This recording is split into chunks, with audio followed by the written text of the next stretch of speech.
यहोवा पाक खुदा ना जानता साबित ना पलड़ा जो है शरीर आना पलड़ा जो है शरीर आना सोल उठ जाएगा वो धन्य है जो न लगता है सदा शरीर से वो धन्य है। तशरीफ रखें। आए हम दुआ के लिए अपने सरों को झुकाएं और इस दुआ में डॉक्टर लुबना आमिर साहबा हमारी रहनुमाई करेंगी। हम खुदावंद का शुक्र करेंगे कि खुदावंद ने हमें ये मौका दिया है कि हम इकट्ठे हो सकें। इस जगह के लिए और एफसी कॉलेज के लिए खुदावंद का शुक्र करेंगे और खुदावंद की बरकत इस अदारे पर, कॉलेज पर मांगेंगे। सारे स्टाफ पर, फैकल्टी पर, बोर्ड पर, सारे एडमिनिस्ट्रेटिव स्टाफ पर हम खुदावंद की बरकत और उसकी हिकमत मांगेंगे ताकि ये अदारा और तरक्की करे और खुदावंद की गवाही देने वाला हो।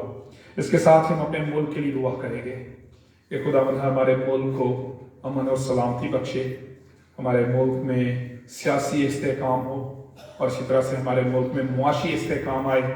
अपने शहर की दुआ करेंगे कि खुदावंद हमारे शहर में अमन और सलामती को कायम करे। हम अपनी कलीसिया के लिए दुआ करेंगे कि खुदावंद हमारी कलीसिया की भी हिफाजत करे, जिंदा कलीसिया बनाए और पूरे पाकिस्तान में और पूरी दुनिया में सारी कलीसिया, आलमगीर कलीसिया की दुआ करेंगे कि खुदावंद आलमगीर कलीसिया को एक जिंदा कलीसिया और गवाही देने वाली कलीसिया बनाए। आए हम दुआ के लिए अपने सरों को झुकाएं और डॉक्टर लुबना साहबा इस दुआ में रहनुमाई करेंगी।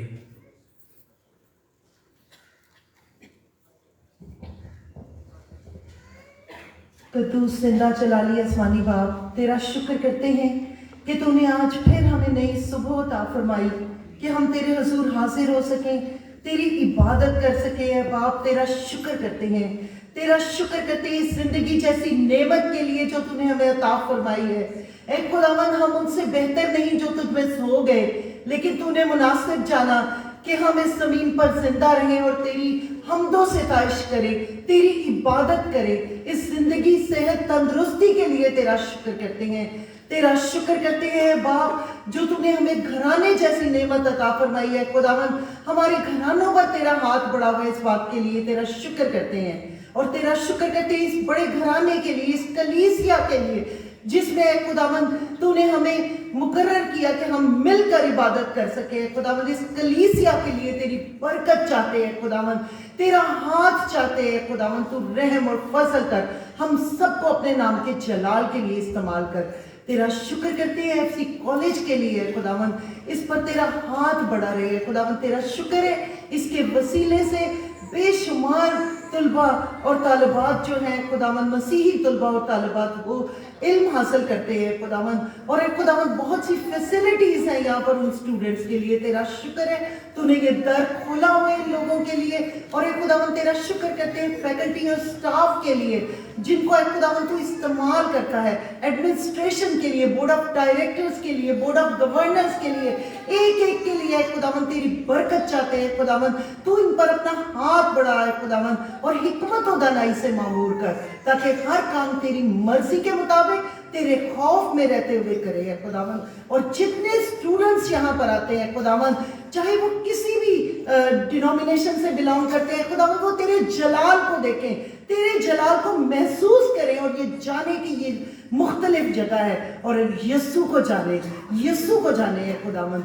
तू रहम और फजल कर अपने मुल्क के लिए खुदावन, तेरे हुजूर से बरकत मांग लेते हैं, यस्सु का लहू लगाते हैं खुदावन। इसके ऊपर सारी बदनमानियां जो है इस मुल्क से यस्सु नाम से जाती रहे, सारी जो है खुदावन इकोनॉमिक अनस्टेबिलिटी है, हर किस्म की जो पॉलिटिकल अनस्टेबिलिटी है, यस्सु नाम से जाती रहे खुदावन। तू अपना हाथ बढ़ा, अपना रहम और फजल इस मुल्क पर कर, इसमें अमन और सलामती कायम हो है खुदावन। यस्सु नाम से अमन और सलामती कायम हो, क्योंकि यस्सु अमन का शहजादा है खुदावन। तू मदद कर ए खुदावन, तू अपनी कलीसिया को, अपने लोगों को इस्तेमाल कर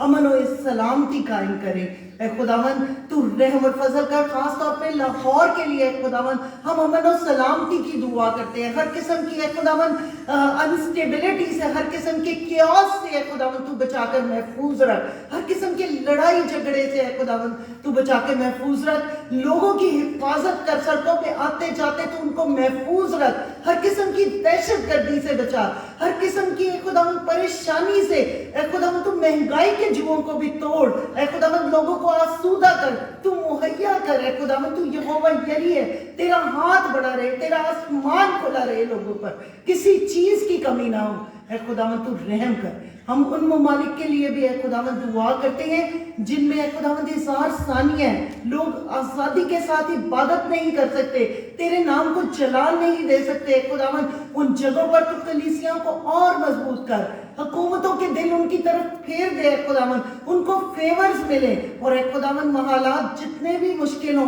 कलीसियाएं ए खुदावन उन पर तेरा हाथ बढ़ा रहे, उनको मजबूत कर, हर चीज को मुहैया कर। ए खुदावन तू अपना आसमान खोल उन पर, और ए खुदावन हर मुश्किल में, हर परेशानी में ए खुदावन तू उनके साथ हो, तू रहम कर, तू उनके लिए आसानियां पैदा कर। ए खुदावन तेरा शुक्र करते हैं अपने सेशन पर, ए खुदावन सारे एल्डर्स पर, क्वायर पर, सारी ए खुदावन जितनी भी यहाँ पे स्टूडेंट्स की बॉडी है, खुदावन विमेन फेलोशिप है, सब पर तेरा हाथ चाहते हैं खुदावन, सबके वसीले तेरे नाम को जलाल मिले।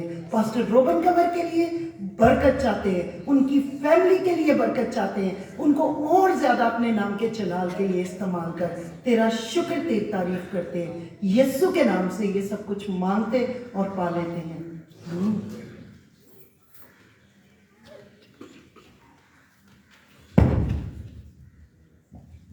खुदावन की तारीफ में आगे बढ़ते हुए हम ज़बूर 91 गाएंगे, साम 91, खुदा दे पर्दे हेठा जो इंसान रहता है। ज़बूर नंबर 91, ज़बूर नंबर 91, पहला हिस्सा, खुदा दे पर्दे हेठा जो इंसान रहता है।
खुदा तेनू वो अपने घर दिखाएगा, वो अपने घर दिखाएगा, सोएगा बना तेनू वो अपने घर दिखाएगा, सोएगा बना तेनू तेरे हथियार हो बन के खुदावंद मेरी वफादारी, तेरे हथियार हो बन के खुदावंद मेरी वफादारी, डरावेगा न दिन राती, डरावेगा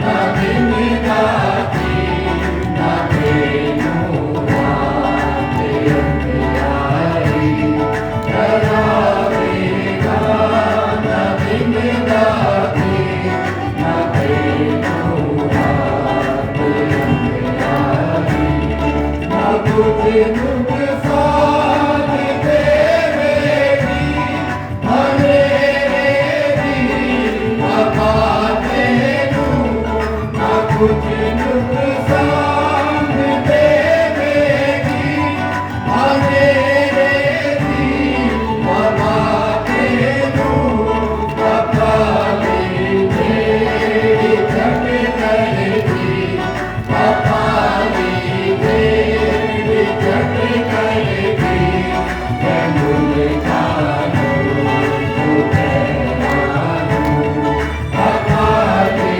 तेरी जग करेगी, तेनू जानो तू तेरा नू, कपाली तेरे सजे हथ हजारां नू ले जावेगी, कपाली तेरे सजे हथ हजारां नू ले जावेगी, कदी भी ढोल तेरे है, कदी भी ढोल तेरे है, कपाली तेरा आवेगी, कदी भी ढोल तेरे है, कपाली तेरा आवेगी, तू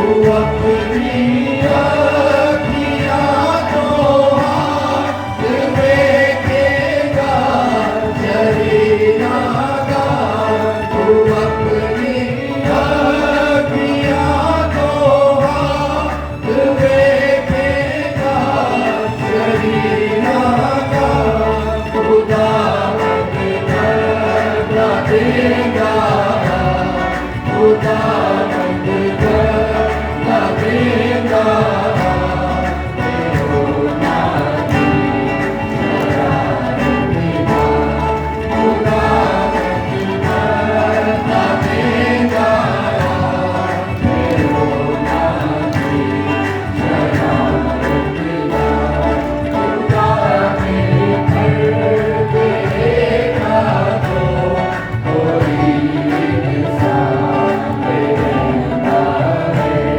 खुदा के घर बिचारेगा, तेरो गाया बताता है। तशरीफ रखें। आए हम एक बार फिर दुआ के लिए अपने सरों को झुकाएं। हमारा ईमान है कि हम खुदावंद की हजूरी में हैं और यीशु पर ईमान रखने वाले, यीशु के खून से खरीदे हुए जिंदा खुदावंद पर ईमान रखने वाले जब मुत्तफिक होकर एक दिल होकर दुआ करते हैं तो मौजज़ात होते हैं। आए हम सभी अपने लिए, अपने घरानों के लिए और हमारी कलीसिया में जो लोग बीमार हैं, जिन्होंने दरख्वास्त किया कि कलीसिया मिलकर उनके लिए दुआ करे, हम उन्हें खुदावंद की हजूरी में ले आते हैं और खुदावंद से शिफा मांगते हैं। आए हम दुआ के लिए अपने सरों को झुकाएं। खुदा कद्दूस, हमारे जिंदा अज़ली और अब्दी खुदा, हम तेरे बेटे खुदावंद यीशु मसीह के लिए तेरा शुक्र करते हैं तेरे बेटे खुदावंद यीशु मसीह के खून की कुदरत के लिए शुक्र करते हैं।